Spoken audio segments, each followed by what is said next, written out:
Mes chers amis, comme m'avait dit un grand homme, un de nos aînés, toute code ni déboute. Il m'avait croisé, il m'avait dit ça, M. Rafa, pas fond de tête ou, pas désespéré, toute code ni déboute. Et chers amis, effectivement, l'heure du bilan est en train de sonner.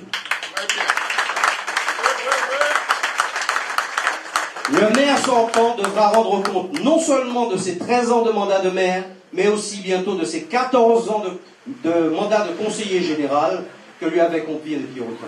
Et il va falloir qu'il ne se contente pas de dire « mon bilan est, comment il dit déjà, plus qu'élogieux ».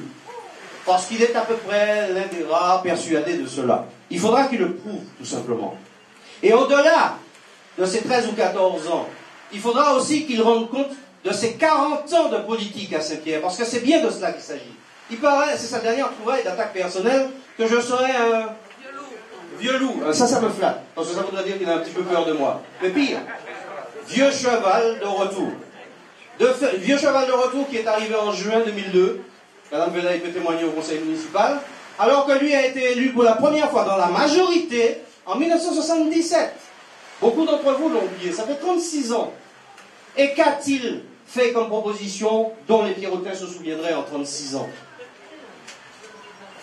Je vois qu'il y a un lourd silence dans la salle. Bon, mais on pourrait aussi se poser la question de savoir ce qu'il a fait pendant 6 ans d'opposition avant qu'il soit maire de Saint-Pierre. Mario, comment ça arrive? Non, je n'accepte pas. Tu nous as dit qu'il a fait 23 procès à son prédécesseur. Il a été hyperactif, record à battre.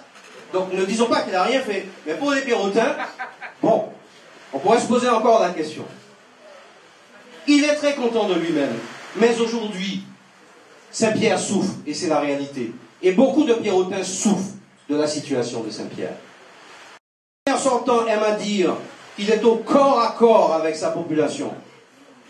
Peut-être qu'il est au corps à corps, mais il ne prend pas beaucoup de temps pour les écouter, véritablement, les Pirotins. Sinon, il les aurait entendus crier ce que nous avons entendu dans nos forums citoyens.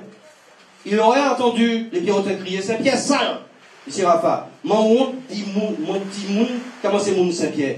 Ils auraient entendu le besoin de transport urbain, les embouteillages, les problèmes de sécurité, l'éclairage public, les jeunes en désarroi, les associations en souffrance, le besoin de travail, les nuisances de la station d'épuration, le rythme de ramassage des poubelles insuffisant, les carcasses de voitures, l'isolement des quartiers, le cimetière mal entretenu, et les attentes sociales non satisfaites, parce qu'une mairie non organisée.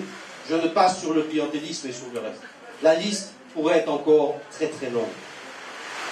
Beaucoup de ces problèmes, pour autant, auraient pu être résolus sans gros moyens. Pourtant, la réponse a toujours été la même.